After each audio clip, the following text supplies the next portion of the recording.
Selamat siang sahabat Satria, kembali lagi di podcast Satria bersama saya Vera Pusitasari dan ada narasumber kita.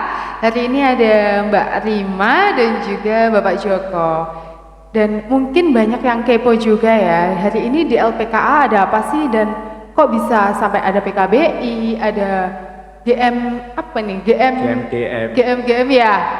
Ini boleh dijelaskan nggak sih gimana biar yang di luar sana juga tahu, karena LPKA sendiri kan juga jarang ya kalau untuk dikunjungi kayak organisasi-organisasi kayak gitu, karena memang di sini kan lembaga pembinaan dan hanya beberapa organisasi tertentu juga yang datang ke sini. Gimana bisa dijelaskan Pak ya? Izin ya Pak, izin jawab dulu. Kami di sini hari ini ada kegiatan dari PKB Jawa Timur program inklusi untuk stakeholder meeting. Nah, stakeholder meeting ini adalah bentuk kerjasama dari tahun 2019 kemarin sampai sekarang.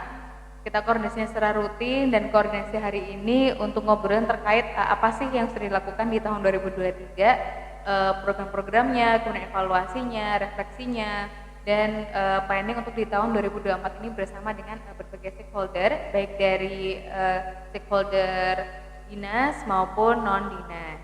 Jadi kayak lebih PKBI ini kayak memprakarsai tempatnya gitu ya, lebih tepatnya ya?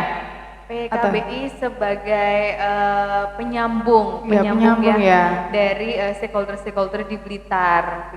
Oh gitu, berarti kayak menjembatani gitu ya? Betul banget. Dan salah satunya ini ada GMDM ini ya. Saya juga agak asing ya Pak ya. Ini organisasi seperti apa ya? Saya juga perlu informasi nih juganya buat ya, yang. Betul Mbak Vera. Jadi memang GMDM kebetulan di Kota Blitar masih baru mulai Januari kemarin. Kemudian masuk di LPKA juga baru hari ini tadi. Oh, baru hari ini ya. Mudah-mudahan kehadiran saya dan teman-teman yang hari ini nanti bisa gayung bersambut, bisa terus berkolaborasi untuk bersama-sama mendampingi adik-adik kita atau anak-anak binaan yang ada di sini. Itu harapan kita seperti itu. Jadi GMDM itu garda mencegah dan mengobati.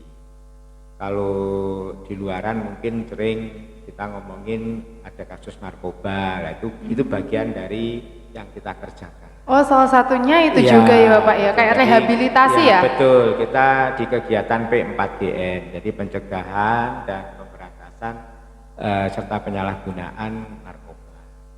Sehingga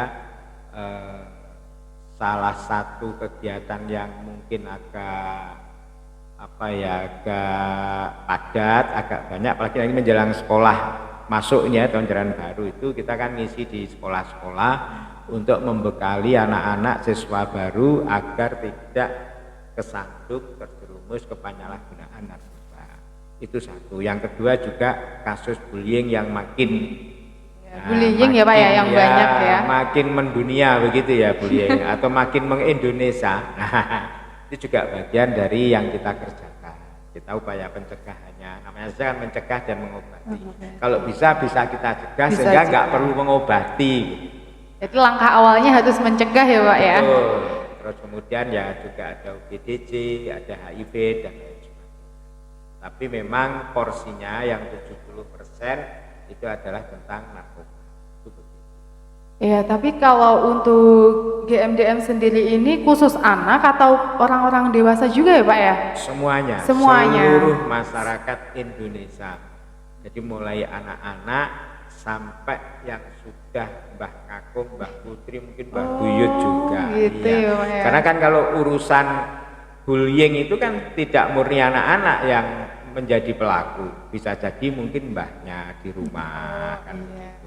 Korbannya cucunya kan bisa jadi, makanya sosialisasi, upaya pencegahan, pemberdayaan kepada masyarakat ini semua.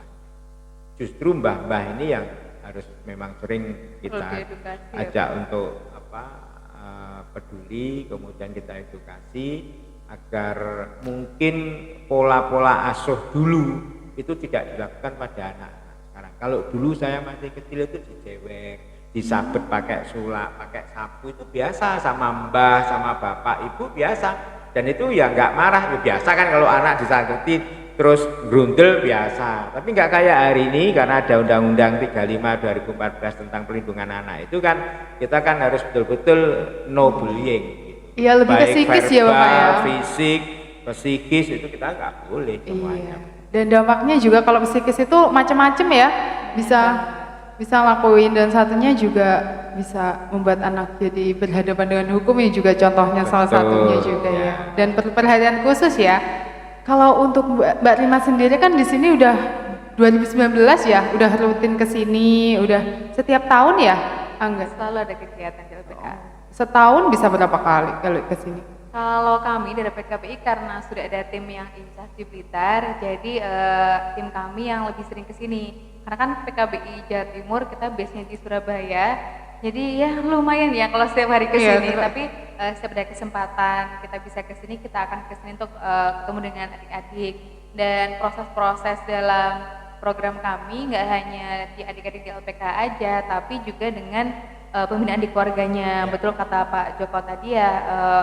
Proses-proses selain pembinaan di LPKA juga perlu nih kita dampingi di keluarganya gitu, dan itu nggak lepas dari peran-peran stakeholder, nggak hanya PKBI tapi juga salah satunya GMDM, kemudian dinas pendidikan, psikolog psikiater di lingkup daerah tersebut itu yang punya banyak banget impactnya dalam proses-proses mereka nanti kembali ke masyarakatnya. Begitu ya. Kalau untuk Pak Joko sendiri, ini kan baru kali pertama ya ke sini. Kesannya waktu masuk sini pertama gimana Pak?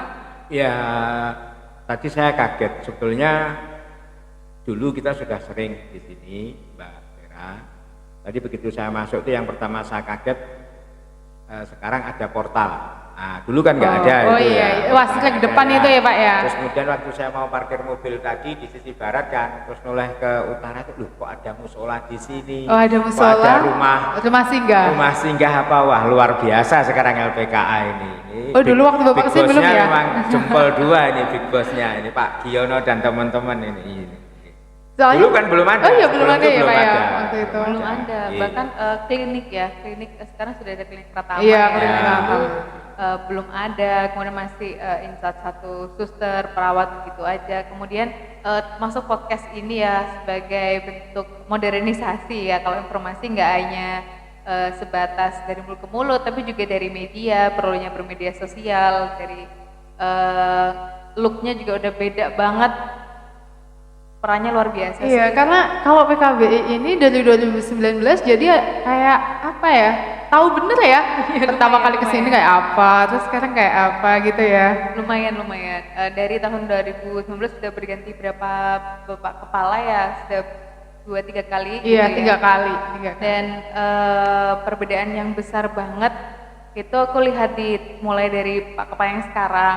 Waktu Pak Giono itu hal yang paling aku amati adalah beliau itu sangat senang sekali untuk melakukan kerjasama dengan stakeholder. Itu beliau sangat terbuka sekali selama itu untuk kebaikan bersama adik-adik di LPKA. Beliau sangat welcome banget dan memfasilitasi sekali gitu kebutuhan mereka. Lalu juga hal-hal yang mungkin dilihatnya nggak kelihatan, tapi kalau orang udah lama di sini itu pasti kelihatan banget, itu pintu masuknya, kemudian ada panjornya, dan musola tadi juga luar biasa banget sih.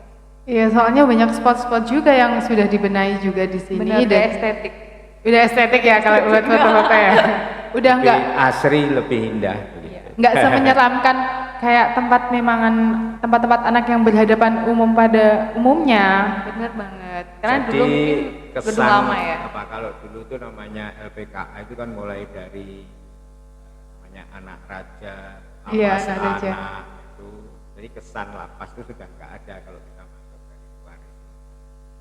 Sehingga suasana di dalam yang dibuat sedemikian rupa, kemudian di waktu mau masuk ya juga begitu, sehingga mungkin orang masuk ke sini itu akan juga nyaman, terus santai, enjoy.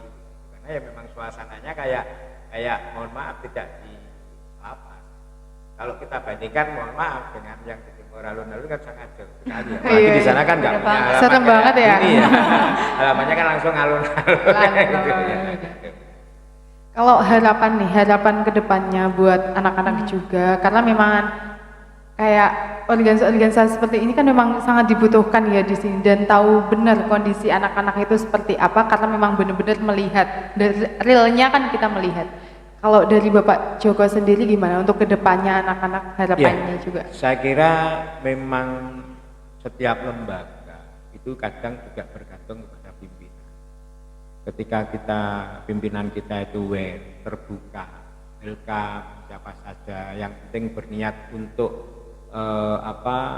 berkontribusi yang baik terhadap anak-anak binaan di sini, itu saya kira itu kedepannya akan lebih bagus. Sehingga itu tadi sinergi, kolaborasi, ketika ada hal-hal yang kurang kita saling melengkapi. Kita tidak mencari kesalahannya siapa, tapi ketika ada kekurangan, ada lubang, mari kita tembel, kita tutupi bersama-sama. Ketika ada beban berat, mari kita gotong rame-rame, kan jadi ringan. Kalau yang gotong berat 1-2 kental, yang gotong Mbak Vera sama saya nggak kuat. Tapi kalau ada Mbak Irma, ada dari Fatayat, Muslimat, dan lain, ada Aisyah, dari yang macam-macam, Mas Beda dan macam-macam itu, sehingga akan ringan. Menurut saya seperti itu. Ya, karena lembaga ini sendiri juga kan memang kurang diperhatikan ya, karena memang tempatnya kan bukan tempat-tempat yang kayak sekolah, kayak apa yang memang pemerintah itu lebih ke itu jadi fokus ya. Tapi kan ini memang lembaga pemerintah yang khusus untuk anak-anak yang berhadapan dengan hukum. Kalau untuk Mbak Rima sendiri gimana nih harapan untuk LPKA ke depannya? LPKA memang bukan situasi yang ideal ya untuk anak-anak, tapi luar biasa banget LPKA sudah membentuk seideal mungkin untuk anak-anak. Dan walaupun seideal mungkin, aku berharapnya nggak semakin banyak anak-anak masuk LPKA, itu harapannya sih. Walaupun semakin bagus ya harapan kedepannya, semoga nggak banyak anak yang masuk LPKA. Jumlahnya semakin sedikit. Semoga semakin menurun. Nah, itu sebagai bentuk keberhasilan kita. Dan harapan kedepannya kolaborasinya lebih diperluas lagi, apalagi LPKA ini kan one and only di Jawa Timur gitu. Jadi semoga pemerintah Jawa Timur lebih memperhatikan lagi nih, misalkan dengan memberikan banyak kegiatan, program ke LPKA, dan proses integrasi dipermudah. Nah itu harapan yang luar biasa. Nah, ya yang penting itu sih Pak ya. Kita banyak rencana kayak apa kalau nggak di anggaran yang luar biasa. Anggaran itu sumber daya dan sumber dana. Ya, betul. Benar. Jadi dari orangnya terus dari dananya juga. Jadi kita kayak rencana itu nggak zonk gitu, cuma rencana aja gitu ya. Tetap ada realisasinya harus tetap ada. Ya, makasih banget ya Bapak Mbak Ani, sudah istimewa banget, udah sering-sering mampir ke LPKA, apalagi dari tahun 2019 ya. Kita benar-benar sangat senang dan bersyukur bisa disupport banyak organisasi seperti ini, dan sangat-sangat membutuhkan, karena juga anak-anak itu sangat membutuhkan dukungan dan dorongan dari organisasi seperti ini. Kalau di kami prinsipnya itu, selama kita memang diminta, dipanggil, diundang, atau mungkin diberi tugas, diajak menggotong sesuatu yang dirasa berat tadi, kalau kita memang kuat, mampu, ya kita lakukan. Insya Allah kita selalu siap lah, kapan saja, di mana saja siap. Ya, terima kasih Mbak. Terima kasih banyak. Ya, sampai jumpa di podcast Satria selanjutnya.